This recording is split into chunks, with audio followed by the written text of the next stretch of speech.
श्री राम भद्राय नमः। श्री सीता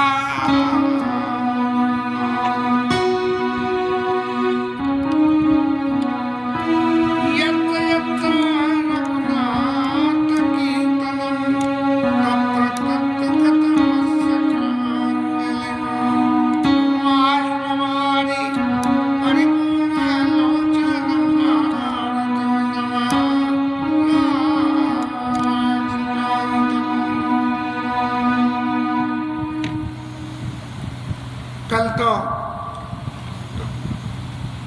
फोन की memory full हो गई थी साइकिल में से, कथा बीच बीच में कट गई तो सवरा कथा का आनंद खत्म हो गया, आधी अधूरी कथा रह गई।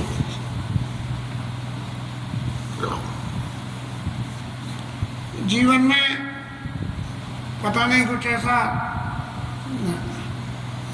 जुनून सा हो गया है कि और कुछ हो ही नहीं हो, कथा में यदि जैसे विघ्न हो तो चित्त में बड़ी असंतोष सा पैदा हो जाता है कि देखो पहले क्यों नहीं देखा, पहले देख लेते, फिर कल झाड़ू लगा के साफ करा मोबाइल को सब, तब जाके जो है ये आज जगह बनी है और कथा होगी। शबरी मैया ने कही कि पंपा सरई जाऊ रघुराई और तब वही सुग्रीव मिटाई और सो सब कही देव रघुवीरा जानत रूप पूछत मत धीरा। महाराज राम जी पंपा सरोवर पर गए हैं,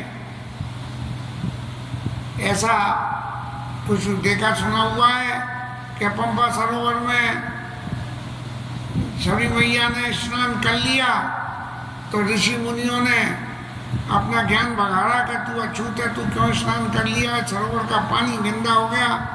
तो कोई ठाकुर जी की अपनी भक्त पर कृपा हुई और सारा पानी खून का सा लाल हो गया और ऋषि मुनियों ने सब जाना आना, सब ऋषि मुनियों का पंपा सरोवर पर जाना आना बंद हो गया। फिर उसके बाद में जब राम जी महाराज पहुँचे हैं तब उस वक़्त शबरी मैया की जब गति हो गई और ऋषि मुनियों ने देखा कि देखो हमने जिसको उपेक्षित किया उसकी कैसी भगवान ने गति करी है, तब सबने माफी मांगी और तब सरोवर का जल निर्मल हुआ। तो पूरा ही न सगन ओट जला, पंपा सरोवर के ऊपर क्योंकि कोई वैसे स्नान जाने आने वाला नहीं था तो पेड़ इतने बड़े बड़े हो गए कि उनके बीच में पूरा सरोवर ही डूब गया। और बेग न पाई मरमा, बेग ये दिखे ही नहीं कि यहाँ सरोवर भी है। और माया छन्न देखिए जैसे निर्गुण ब्रह्म, माया से निर्ब्रह्म सगुण ब्रह्म, तो सगुण होता ही जब भगवान की माया उसके साथ में होती है। माया माने माया का स्वरूप कुछ भी हो, लेकिन माया का स्वरूप जब संग में होता है तब सगुण स्वरूप होता है, और जब माया संग न हो तो जो है निर्गुण स्वरूप होता है। लेकिन निर्गुण स्वरूप में क्या है कि यदि आपके ऊपर माया का प्रभाव हो गया तो आपको निर्गुण स्वरूप का कोई अनुभव नहीं होगा। एक सगुण निर्गुण स्वरूप के ऊपर में कभी एक बात बाबूजी की याद आती थी, मथुरा में ठाकुर जी की सेवा करें, बहुत देर हो गई, नहीं हुआ प्रोग्राम, बाबूजी का लेट होने लगा। पीछे ये हुआ कि बाबूजी आज तो बड़ी देर लगी सेवा करने में, तो बाबूजी बोले कि पता नहीं यानी आज ठाकुर जी को क्या हो गया, मुकुट धारण कराऊं और मुकुट गिर जाए। बड़ा कमाल की बात हो गई, एक बार हो, दो बार हो, तीन बार हो। बोले तब मेरी बुद्धि में आई कि ठाकुर जी को ये मुकुट पहनना नहीं है, इसलिए ये मुकुट हटा रहे हैं इस मुकुट को, और दूसरा मुकुट लेके पहनाया और हाल पहन लिया। तो ये सगुण ब्रह्म के संग में गोविंद जी कृपा रही कि उन्होंने ऐसी सद्बुद्धि दी। लेकिन निर्गुण ब्रह्म के संबंध में जिसमें सामने कुछ दिख ही नहीं रहा है, कुछ सिर्फ हमें भाव राज्य में जाना है कि भाई ये महाराज हैं और उनका भजन करना है। तो माया छन्न न देखिए जैसे निर्गुण ब्रह्म, जब आप माया से घिरे हुए होगे भगवान की माया आपको जो है मोह रही होगी, तब जो है आपको निर्गुण ब्रह्म में मन नहीं लगेगा। इसलिए और है क्या कि निर्गुण और सगुण के जो सुखी मीन सब एक रस अति अगाध जलमाई। मछलियां जो है गहरे पानी में सूखी जाती है, नीचे चली जाती है, फिर ऊपर आती है और जैसी हवा में से बाहर लेके ऑक्सीजन लेके फिर चली जाती है, तो वो अत्यंत सुखी होती है। लेकिन जब कोई मछली कीचड़ में फंस जाती है तो उसकी सांस तो चलती है, ऑक्सीजन उसे मिलती है, लेकिन वो जो है सुखी नहीं रह पाती है, तड़पती रहती है। जता धर्मशीलन के दुख सुख संयुत जाए। कैसे? जो धर्मशील व्यक्ति होता है उसके दिन बड़ी सुखीपन से कट जाते हैं।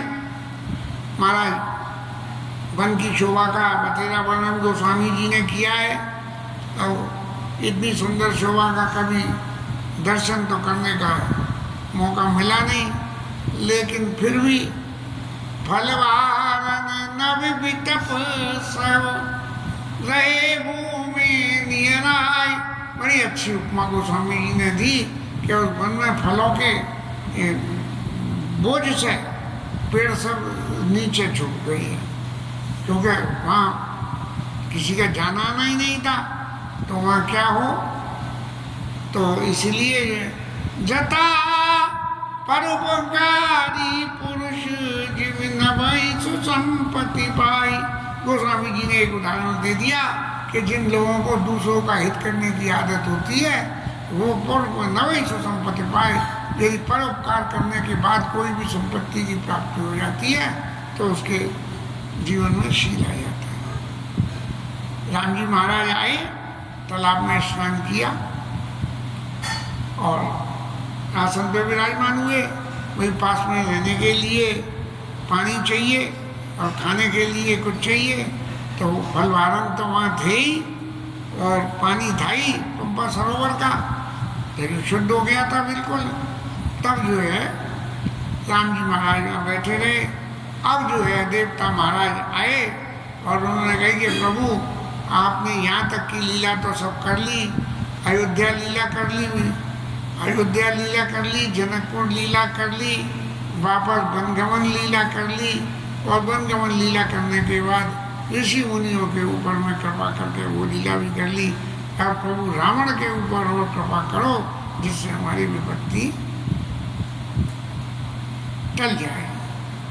तब जो है करके और देवता लोग वहाँ से चले गए हैं, लेकिन नारद बाबा जो हमेशा घूमते ही रहते हैं, नारद बाबा एक जगह तो टिकते नहीं है। क्यों?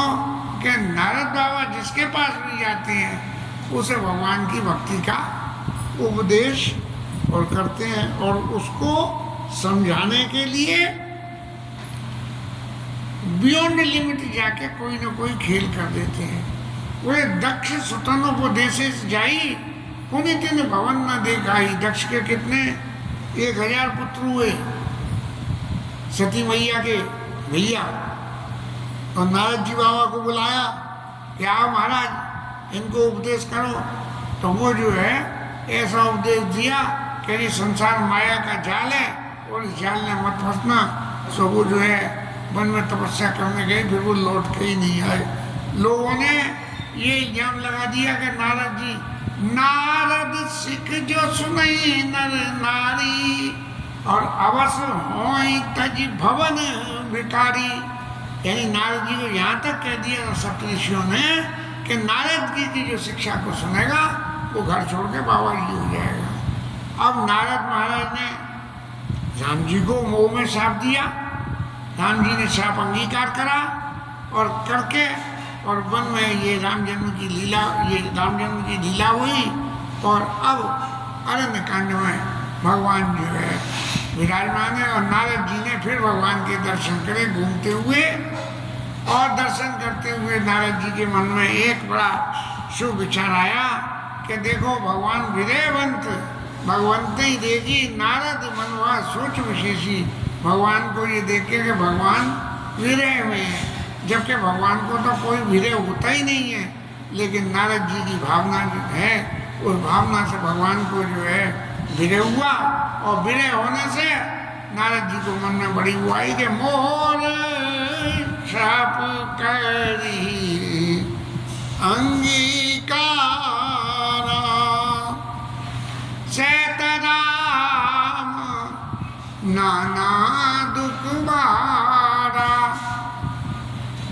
मेरे शाप को राम जी महाराज स्वीकार करके और तरह तरह के दुखों को झेल रहे हैं।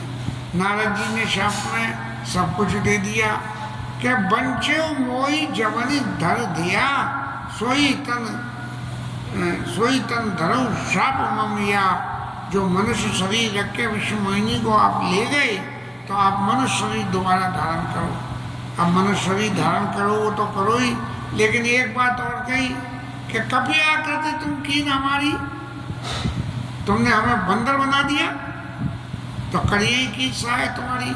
मनुष्य शरीर धारण कर लोगे लेकिन बंदर तुम्हारी सहाय, बंदर ही तुम्हारी सहायता, जिससे हमारी हंसी उड़वाई थी वही स्वरूप जो है आपकी सहायता करेगा। इस तरह से जो है जो नारद जी ने शाप दिया, तब जो है उनके मन में अब ये आया कि भैया शाप तो दे दिया, भगवान ने अंगीकार कर लिया, लेकिन भगवान अब ये तकलीफ पा रहे हैं तो मुझे जाके भगवान के पास में अपना शोक प्रकट करना चाहिए कि महाराज मैंने बड़ी गलती करी। लेकिन नारद जी ने तो तभी अपनी गलती भगवान से स्वीकार कर ली, और भगवान ने तभी ये कह दिया कि जपो जाई संकट सतनामा होइए इधर तुरंत विश्रामा। शंकर जी के जो है 100 नामों का जाप करो और तुम्हारा दुख दूर हो जाएगा।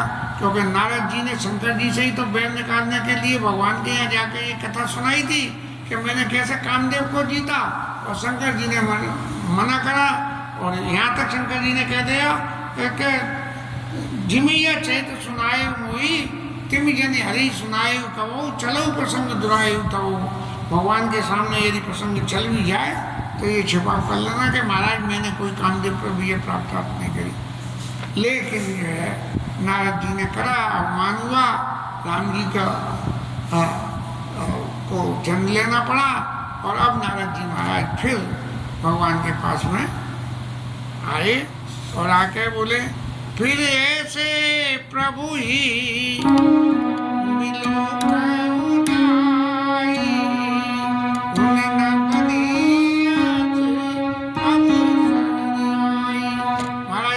फुर्सत में बैठे हुए हैं प्रभु, तो फुर्सत में बैठे हुए हैं तो फिर ऐसी फुर्सत का वक्त फिर दोबारा नहीं मिलेगा।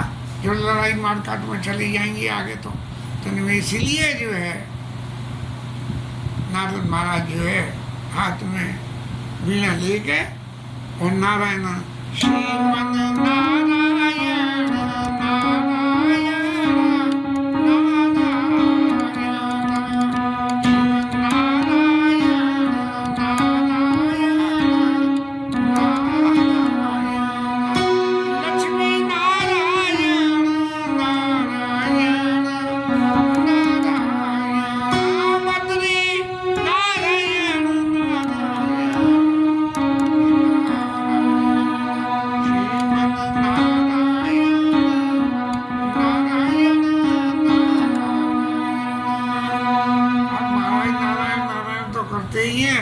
लेकिन जो है आज जब भगवान के पास आए हैं तब गावत राम चरित्र मधुबानी, भगवान राम के चरित्रों को बड़ी मीठी वाणी में गाते हुए। अब किसी व्यक्ति से कोई सिद्धि लेनी हो तो सिद्धि लेने का तरीका क्या है कि बोले उसके गुणों का गान करो। तो यहाँ राम जी के जो है गुणों का गान कर रहे हैं कि राम जी महाराज बड़ी सुंदर लीला कर रहे हैं और सीता जी का हरण हो गया, ऐसी बातें कहते हुए नारद जी जो है वन में चले जा रहे हैं और राम जी के पास में पहुँचे और जाके राम जी को दंडवत प्रणाम किया। राम जी ने नारद मुनि को उठा के हृदय से लगाया। लक्ष्मण जी महाराज ने उनके चरणों का प्रक्षालन किया।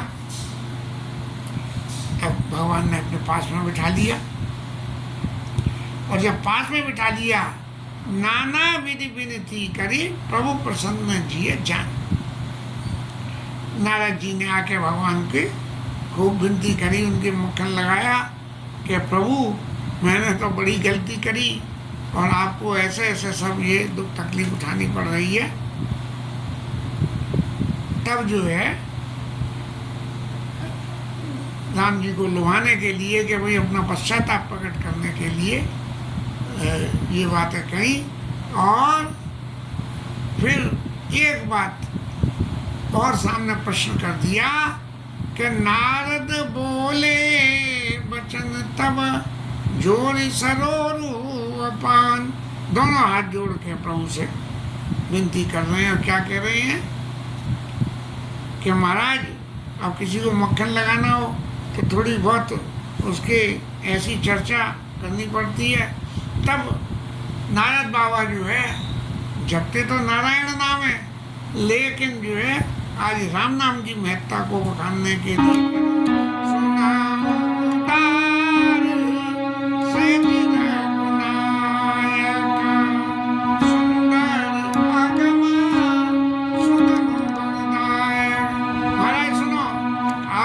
सुंदर और अगम हो जो किसी को नहीं सुलभ बताओ ऐसा वर भी दे देते हो। इसलिए प्रभु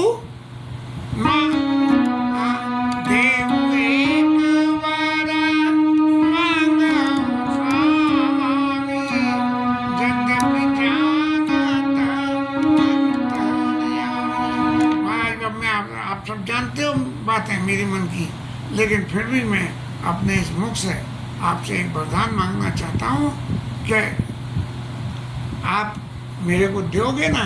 तब राम जी बोले कि महाराज मैंने तो कभी अपने भक्तों से कभी किसी को निराश नहीं करा, ना ही मैं कोई दुराप छिपावे। अरे ऐसी कौन सी वस्तु है मुझे प्रिय लगती हो जिसे आप मुझसे नहीं मांग सकते हो। आप मेरे से कुछ भी मांग सकते हो, जो चाहो सो मांग लो।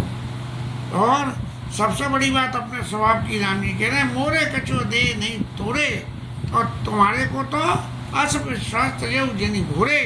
कभी भी ये विश्वास छोड़ मत देना कि कोई चीज़ ऐसी है जो मेरे को अत्यंत प्रिय है और मैं अपने भक्तों को नहीं देता हूँ, नहीं दे सकता हूँ। लेकिन नारद जी महाराज तो प्रसन्न हो गए, बोले अब तो जो चाहो सो मांग लो, मालिक मेहरबान तो पट्टा पहलवान। नारद जी महाराज ने जो है राम जी से कहा कि प्रभु मेरी तो बस एक ही कामना है। कामना क्या है कि महाराज आपके तो सहस्त्रों नाम है, इन नामों का कोई नहीं है, लेकिन मुझे एक बात लगती है कि राम सकल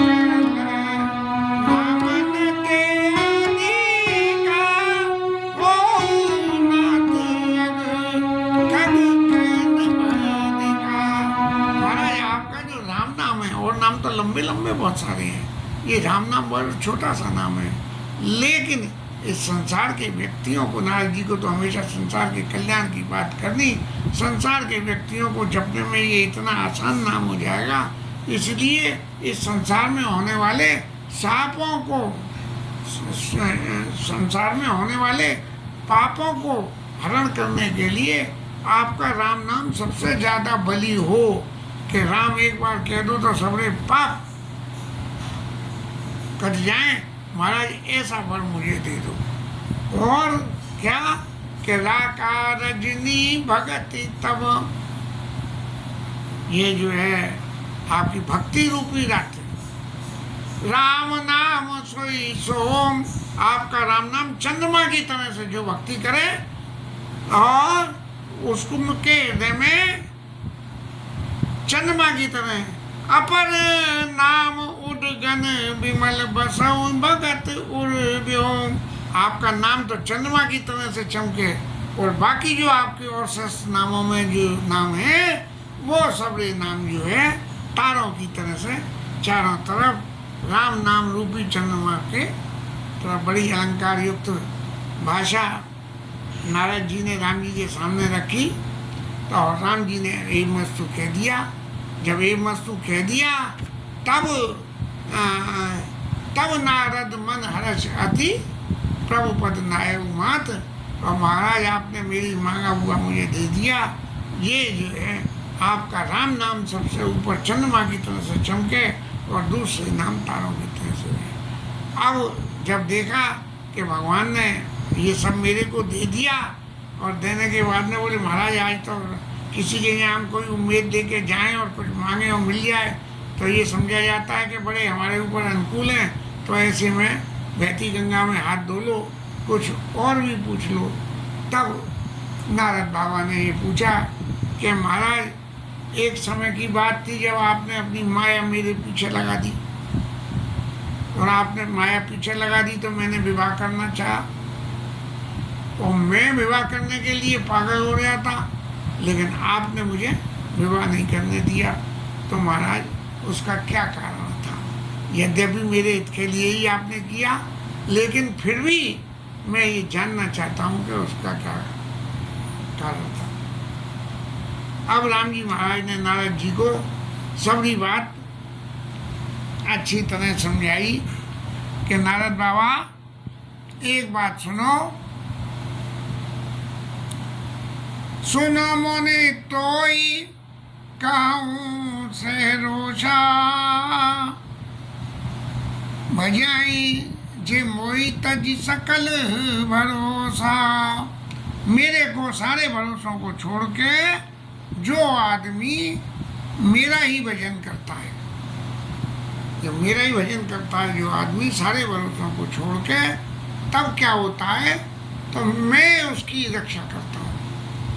आप मेरा भजन करते थे, आपको अभिमान हुआ, माया के चक्कर में फंसना चाहते थे, लेकिन मैं आपकी रक्षा करना चाहता हूँ। इसीलिए कैसे? गसी सुबह नहीं, सुन मुनि तोई कहूँ से रोसा, भजई मोई तज सकल भरोसा। करऊँ सदा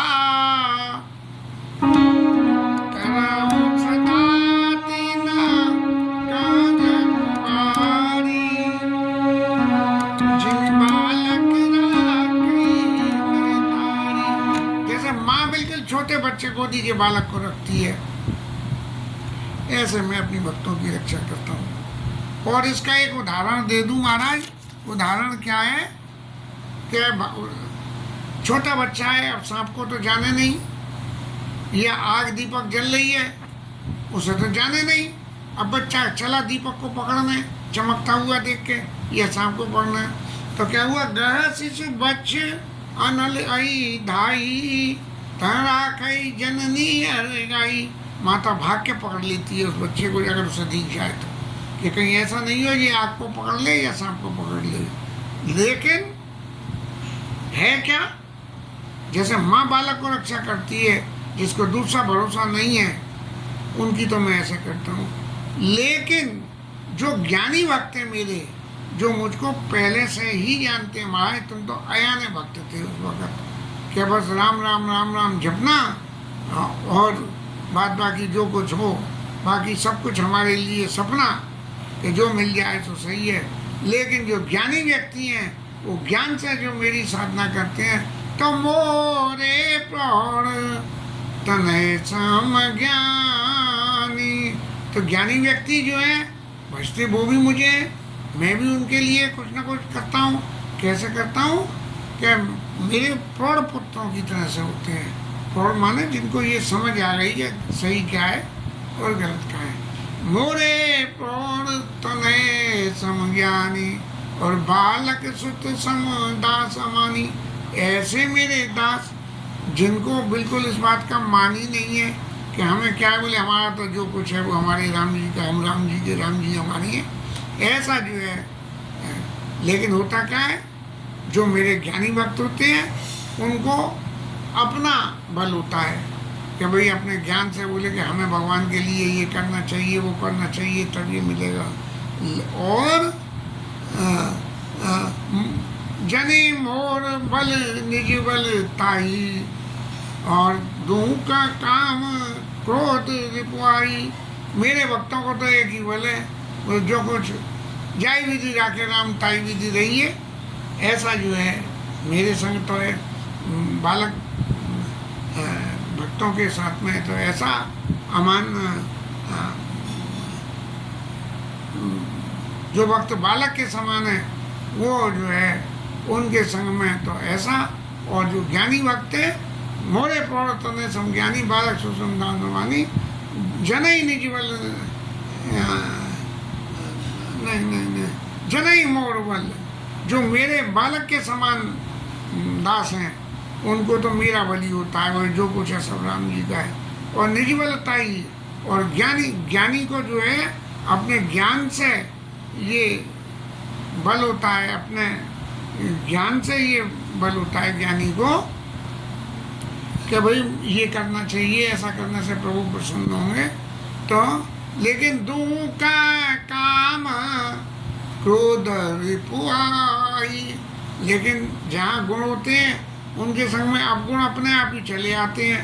आजकल जो है ये फ़ोनों में कैचे आ जाते हैं, कुछ भी डाउनलोड करो देखो करो तो कैचे भी आ जाते हैं, काचे बोलते हैं कैचे बोलते हैं, और वो फ़ोन को डिस्टर्ब करने के लिए आते हैं।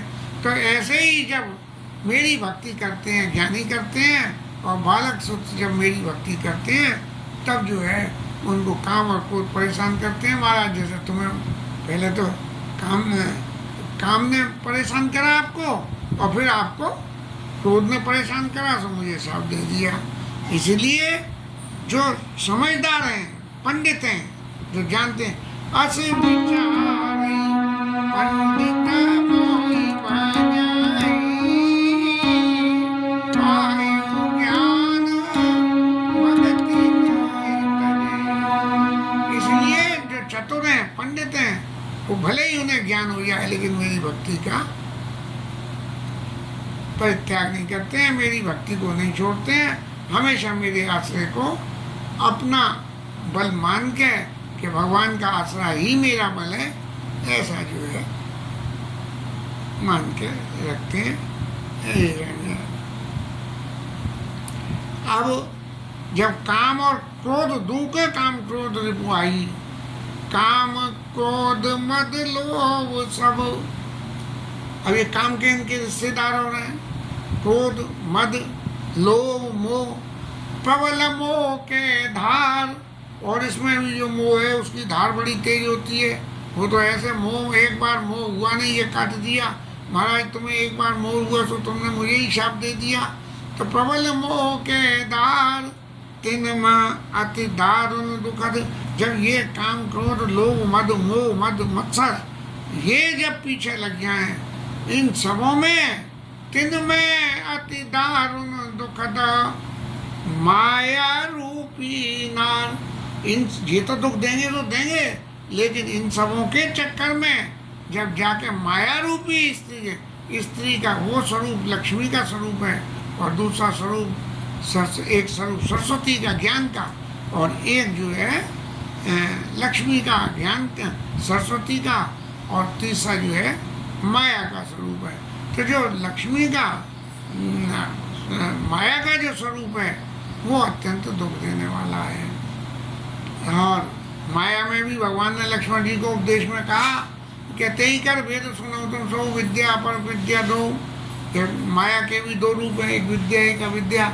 जिसके पल्ले विद्या आ जाए वो तो सुखी है, और अविद्या आ जाए एक दुष्ट से जगरूपा, या बस जीव पड़ा बूपा। ये जो है एक ऐसी दुष्ट होती है माया, और माया रूपी स्त्री तो और भी ज़्यादा दुष्ट होती है। इसलिए नारद जी महाराज आप एक बात ये समझो कि आप जिसके पीछे पड़ रहे थे वो माया थी, वो मेरी माया थी विश्वमोहिनी, और आप उसके पीछे पड़ रहे थे। इसलिए मैंने आपको पीछे पड़ने से रोका, और सारे पुण्यों को हमारे सारे पुण्यों को माया रूपी स्त्री क्षीण करा देती है। आजकल तो माताओं का जो है स्वरूप माया रूपी स्वरूप ज़्यादा है, बाकी तो इक्का दुक्का कोई कहीं ऐसे मिलते हैं कि जहाँ माया का जो है संग नहीं है। नहीं तो उनकी ऐसी माया होती है कि सारी दुनिया एक तरफ और माया रूपी स्त्री एक तरफ। अब व्यक्ति को जब माया का संग पड़ जाए तब उसके सारे धर्म कर्म सब कुछ मिट जाती हैं, और ऐसी बुरी स्थिति हो जाती है कि उसके हृदय में पाप जो है उल्लू बन के बैठ जाती है। माया रूपी स्त्री अंधेरा करती है और अंधेरे में उल्लू को दिखता है, तो आदमी पाप करने लगता है। और क्या होता है कि एक उदाहरण दे के ये कही कि व्यक्ति में बुद्धि, बल, सत्य और शील, ये 4 गुण जो है इनको मछली का नाम दिया गया कि ये जब तक अंदर डूबी रहती हैं तब तक ये जिंदा रहती हैं, और जैसे ही इनको बाहर निकल के आया और इनके संग लगा काम, क्रोध, लोभ, मद, मोह का, तो ये मछलियां मर जाती हैं। तो धर्म सकल सरसी नहीं पाप लोग निकल, बुद्धि बल शील सत्य सब वीना, और बंसी समती कहीं प्रवीणा। ये बुद्धि, बल, शील और सत्य, इन 4 मछलियों को पकड़ने के लिए यदि माया रूपी स्त्री तुम्हारे पास है, तो माया रूपी स्त्री से जो है उन मछलियों को पकड़ने के लिए, मछलियों को पकड़ने को बंसी बोलते हैं, जिसमें कुछ मांस लगा के डालते हैं, मछली खाने आती है और कांटा मुंह पर। इसलिए आप महाराज और सभी बातों को तो छोड़, एक बात आप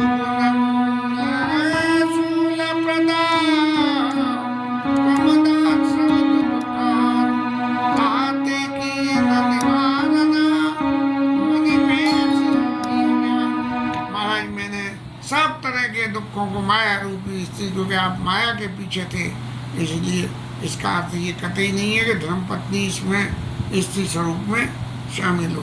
धर्मपत्नी के संग में धर्म जुड़ा हुआ है। इसलिए ये कहना कि भगवान ने नारद जी को उपदेश दिया कि तुम्हें ब्याह नहीं करने दूंगा, और ब्याह नहीं करने दिया क्योंकि माया के पर, तो माया रूपी स्त्री से विवाह, जिसकी माया फैल के आप बस में हो सकते हो, उससे नहीं करना चाहिए। इसीलिए नारद जी महाराज ने भगवान के वचन सुने और बड़े सुखी हुए। और अब नारद जी को जब इतना सुख हुआ, सुने रघुपति के वचन सुहाए, मुनि तल पुलक नैन जल छाए। नेत्रों में आंसू आ गए महाराज, और कहने लगे कि ऐसे कौन से प्रभु हैं जो अपने भक्तों की इस तरह से रक्षा करते हैं, और जो लोग ऐसे भगवान को नहीं बचते हैं वो मूर्ख हैं। फिर नारद जी के मन में एक प्रश्न और पैदा हो गया कि महाराज आपने भक्ति की बात कही, तो भक्ति के संग में भक्ति को जो धारण करते हैं या भक्ति करते हैं, ऐसे लोगों को संत कहा जाता है। तो महाराज जो लोग भक्ति धारण करते हैं, जो संत होते हैं, उनके गुण आप मुझे बताएं। नारद जी ने ये नहीं पूछी कि अभक्त के गुण, लेकिन और जगह तो पूछी है लोगों ने प्रभु से, लेकिन भक्तों के लक्षण में नारद जी ने सिर्फ संतों के लक्षण ही पूछे हैं। और राम जी ने कहा शत विकार जित अनग अकामा, काम, क्रोध, लोभ, मोह, मद, मत्सर, ये छहों को जो है इनको जो जीते और पाप कोई करे नहीं और उसकी कामना कोई हो नहीं। ज्यादा भाग दौड़ में कहने अचल, अकिंचन, अचल हो, एक स्थान पर रह के सुख मानने वाला हो, अकिंचन हो, किसी चीज से लगाव नहीं हो, और जीवन में पवित्रता को धारण करे। अपवित्र माने खान पान, रहन सहन, उठन बैठन, इन सब चीजों पे जो उलझे नहीं। और अमित बोध, अनियमित भोगी, और सत्य सार कभी कोविद योगी। जो कभी योगी लोगों ने जो बात कही है उसको सत्य मान के, और उसमें अमित बोध, उसमें से बोध करे, उसमें से ज्ञान निकाले, और मित भोगी, जीवन में किसी भी चीज का उपभोग जो है सीमित में करे। असीमित होने से चाहे कुछ भी हो, कोई भी चीज, excess of everything is bad, इस तरह से मित भोगी, सत्य सार कभी कोविद, सावधान, मानद मदहीना, बिल्कुल मद नहीं होता है, और धीर धर्म गति परम प्रवीणा, धर्म के लिए जो कुछ भी करना चाहिए उसको बड़ी चतुरता से और बड़े प्रसन्न मन से करे गुनागार संसार दुख रहित विगत संदेह तजी मम चरण सरोज प्रिय तिन कहूँ देह नगे। महाराज उनको जो है मेरे चरणों के अलावा इस संसार में तो दुख ही दुख है, लेकिन भगवान के चरणों में सुख ही सुख है, ऐसा मान के तजी मम चरण सरोज प्रिय तिन कहूँ देह नगे। न अपनी देह प्रिय है, न अपना घर प्रिय है, न अपनी संतति प्रिय है। ऐसे इनके संग में कुछ गुणों का और वर्णन हुआ कि अपने गुण निर्गुण सबन सुनत सच्चाई, पर गुण सुनत अधिक हर्षाई। अपने गुणों को सुने तो संकोच में पड़ जाते हैं, और दूसरे के गुणों को सुने तो खुशी होते हैं। आजकल तो उल्टा हो रहा है, दूसरे के गुणों को देख के लोग अपने अपने दूसरे के गुणों को अपनी ईर्ष्या का विषय बना लेते हैं। हाँ, और समशीतल नहीं त्यागी नीति, हमेशा शांत बने रहते हैं, नीति का परित्याग नहीं करते हैं, स्वभाव में सरल और सब लोगों के संग में प्रीति। ये स्वभाव में सरल होना ही सबसे मुश्किल है, क्योंकि कोई कुछ कह दे और हमारे चित्त में उद्विग्नता पैदा हो जाए। किसी के घर में कोई सुख संपत्ति आ गई तो हमारे चित्त में उद्विग्नता हो गई, इसके यहाँ आ गई, अरे काम तो ये भी यही करता है, हम भी यही करते हैं। और क्या करें, जप करे तप करे, जप जप जप तप व्रत दंड संयम नेमा, और गुरु गोविंद विप्र पद प्रेमा। ब्राह्मणों के चरणों में प्रेम करे, गुरु जी के चरणों में प्रेम करे। ऐसा जो है श्रद्धा क्षमा मैत्री दया, हर किसी व्यक्ति के प्रति श्रद्धा हो, क्षमा को जीवन में धारण करे। कोई हमारे प्रति अपराध कर दे तो उसको क्षमा कर दें, सबके संग में मित्रता का भाव रखे और दया करे। और मुदिता मम पद प्रीति माया, मेरे चरणों में प्रीति बड़े खुशी मन से। एक तो जी के बोले महाराज क्या करें, आज तो रामनवमी है, अरे भाई परसों फिर एकादशी आवेगी तो व्रत करना पड़ेगा, आज रामनवमी आ गई, आज व्रत करना पड़ेगा।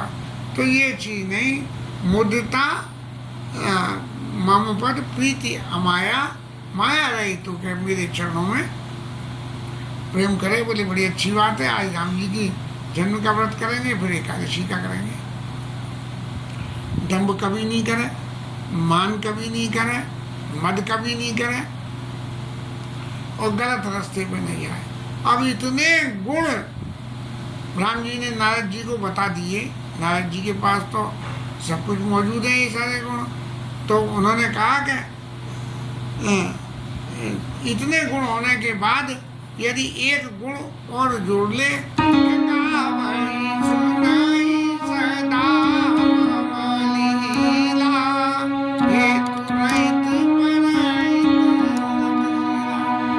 मेरे गुणों का गान करता रहे, बस जब समय मिले तभी मेरे गुणों का गान करे, हेतु रहित, बिना किसी से कुछ चाहना करे हुए, और उनका जो है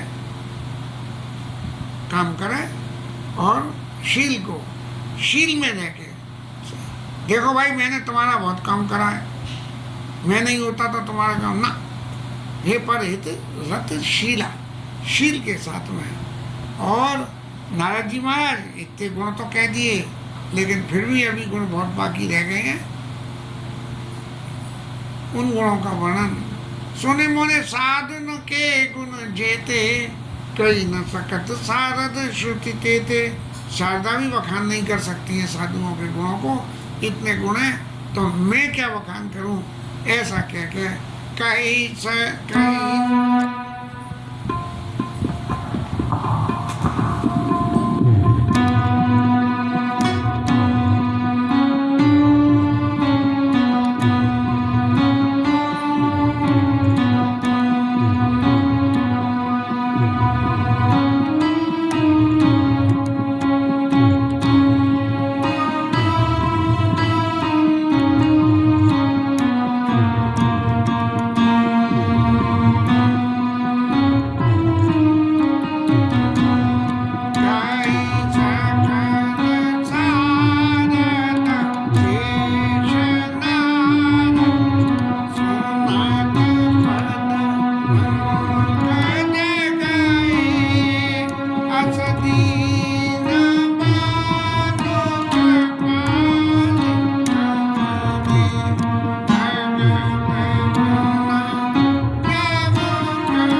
भगवान होंगे जो अपने भक्तों के गुण खुद अपने मुखों से कहें।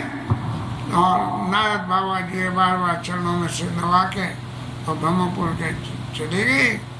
अब नारद बाबा चले गए, लेकिन गोस्वामी जी फिर भी लिख रहे हैं कि अपने मन की बात के राव नारी जस पावन, कि जो रावण के रावण के अरि दुश्मन, मैं राम जी तो रावण का कल्याण करने को थे, लेकिन यहाँ गोस्वामी जी ने लिख दिया राव नारी जस पावन, इनके जो राम जी के रावण के शत्रु हैं उनके यशों का जो गान करेगा राव नारी जस पावन, गावे ही सुनाई जे लोग, जो लोग गाएंगे और सुनेंगे और राम भगत दृढ़ पावे। मेरी ऐसी कामना है कि राम जी उनको अपनी दृढ़ भक्ति दें, बिन विराग जप जो, उनको न वैराग्य लेना पड़े, न जप करना पड़े, न योग न तप, कुछ नहीं करना पड़े, और राम जी अपनी भक्ति वैसे ही दे दें, सिर्फ राम जी के गुणों का गान करते ही करते राम जी का। और फिर अपने जीवन के तजुर्बे से एक दीप शिकासम युवती मन जनी होश पतंग, गोस्वामी जी महाराज भी तो रत्नावली के पीछे जो है लग गए थे, तो दीप शिकासम दिए की ज्योति के समान जो है युक्ति का संग होता है। दीप शिकासम युवती मन जनी होश पतंग, अरे मन उसमें पतंगा, मत में पतंगा दीपक के पास जाता है, जल जाता है, लेकिन फिर भी उसकी चमक देख के जाता है। वही से राम तेरे काम मत कर सदा सत्संग, राम जी के जो है हमेशा भजन करो और सत्संग करते रहना। इसके साथ में अन्य कान विश्राम होते हैं, और कल जो है सुग्रीव महाराज मिलेंगे और हनुमान जी मिलेंगे। हनुमान जी के बिना तो राम कथा अधूरी रहती है, तो कल से लीला में हनुमान जी आ जाएंगे, कल से कथा की सार्थकता सिद्ध होगी किष्किंधा कांड की। तब तक विश्राम।